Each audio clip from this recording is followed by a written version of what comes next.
До начала нового учебного года считанные дни, ну а праздник Сунжинской администрации для юных жителей уже сегодня. Приобрести все к школе немалые хлопоты. Новую обувь примеряют София и Хадиджа Цычоевы. Как вам обувь? Какую выбрали? Покажите мне. Нравится она вам? Да. А какая она? Красивая. Красивая. Удобная? Да, да. Новые босоножки не единственный подарок к 1 сентябрю. Для школьников Цычоевых подготовили также рюкзаки со всеми канцпринадлежностями. Выбрал? Hayır. Hayır. Hayır. Muhafaza. Hayır. Пускайте. Точно? В каком классе? Третий? А, ну, а ты уже. А первый видели? Пускайте. Нравится? Точно? Что там в портфеле, девочки пока не знают, поэтому спешат заглянуть вовнутрь. Карандаши, чтобы рисовать. Пенал. А что ты положишь в пенал?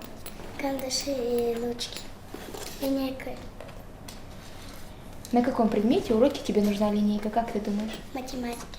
Мама девочек Залина Цычоева. Дома у нее еще 3 детей. Все они школьники. Женщина осталась без мужа и теперь воспитывает детей самостоятельно. Это огромная поддержка для многодетной матери. Берешь хабер ханц сезона школе да болхаш отмечаешь хамхаити дариги, потому что отмечи ходивин жах, поэтому постоянно сахлучхана фнах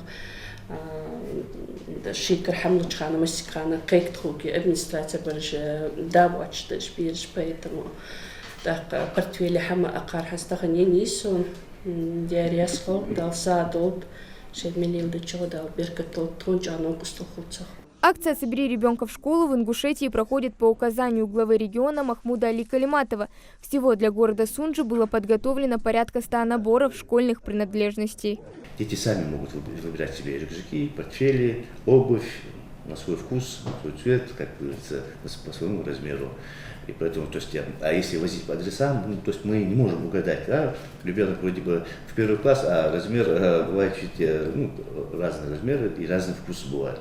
Поэтому мы даем такую возможность детишкам, чтобы они сами выбирали по своему вкусу. К слову, сотрудники администрации уделили особое внимание выбора канцтоварам. Приобретали канцелярские товары именно по возрастной категории, то есть первоклассникам, второклассникам, им как-то более такие интересные, красочные вот эти, чтобы у них был интерес к учебе. Конечно, я считаю, что такой подход их мотивирует на хорошую учебу.